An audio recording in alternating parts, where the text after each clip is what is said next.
Salute है अपने नेता बैरिस्टर असदुद्दीन ओवैसी साहब को। गर्व है मुझे कि मैं बैरिस्टर असदुद्दीन ओवैसी साहब का सिपाही हूँ और उन्होंने साबित किया है कि जो भी समय आपके पास है उस समय का सदुपयोग होना चाहिए। जो भी वक्त आपके पास है उसे नाहक में बर्बाद नहीं करना चाहिए। उसका नज़ारा आज हिंदुस्तान का दिल, हिंदुस्तान के लोकतंत्र का सबसे बड़ा मंदिर लोकसभा में अविश्वास प्रस्ताव के आखिरी दिन, तीसरे दिन जिस तरीके से उन्होंने अपनी बातों को रखने का काम किया, उन्होंने अपनी आवाज लोगों की आवाज बनकर लोकसभा स्पीकर महोदय और प्रधानमंत्री जी तक पहुंचाने का काम किया। सैल्यूट है, पुनः सैल्यूट है अपने नेता को। और ऑल इंडिया मजलिस इत्तेहादुल मुस्लिमीन के तमाम कार्यकर्ताओं से भी अनुरोध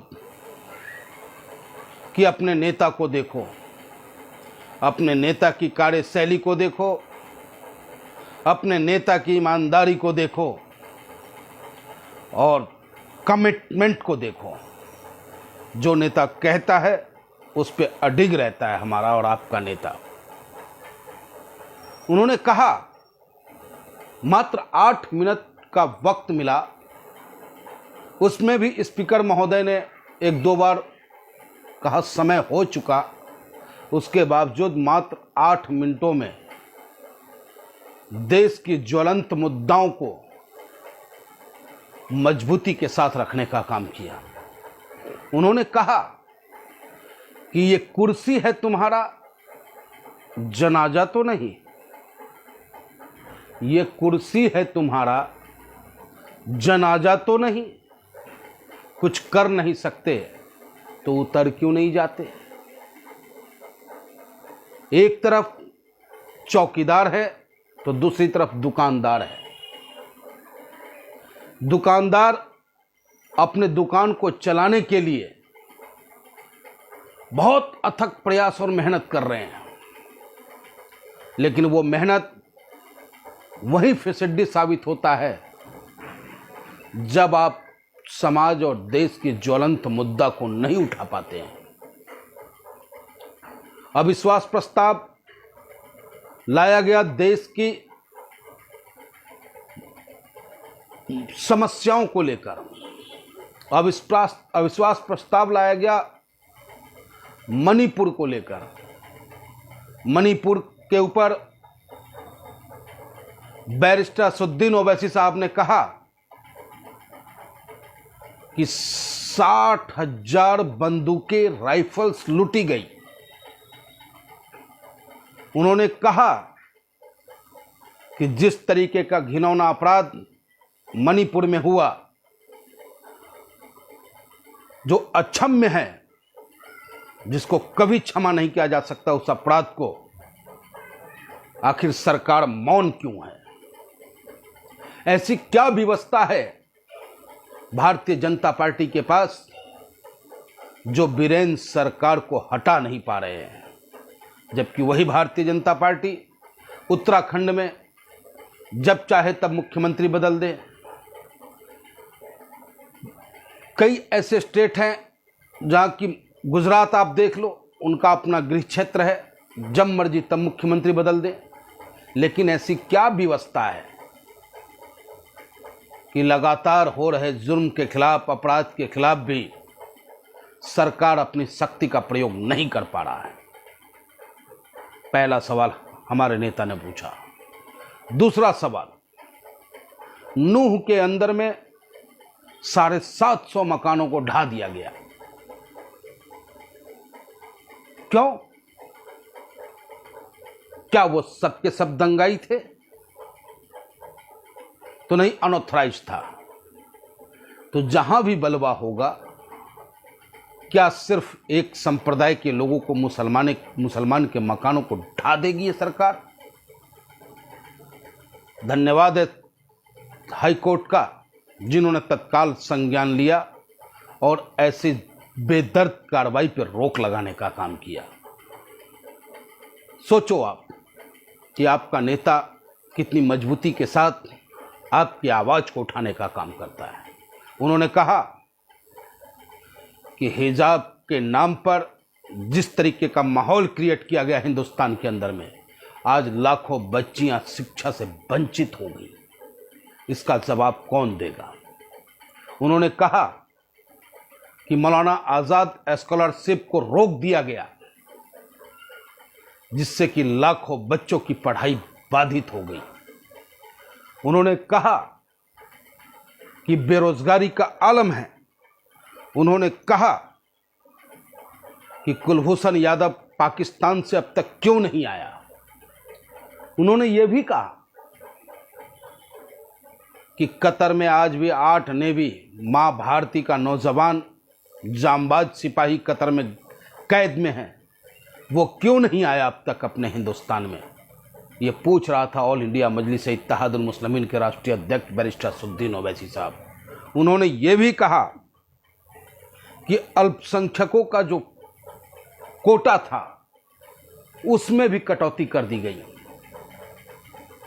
उन्होंने पूछा है आदरणीय प्रधानमंत्री जी से कि प्रधानमंत्री जी, एक तरफ तो पसमानदा मुस्लिम समाज से मोहब्बत की बात करते हैं और क्या दूसरी तरफ उसे अशिक्षित रखना चाहते हैं, उसे कमजोर रखना चाहते हैं?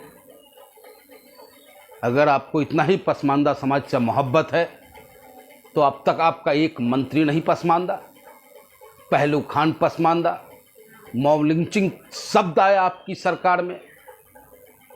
तो सोचो आप मेरे साथियों कि मात्र 8 मिनटों में सवालों की झड़ी लगा दी बैरिस्टर असदुद्दीन ओवैसी साहब ने।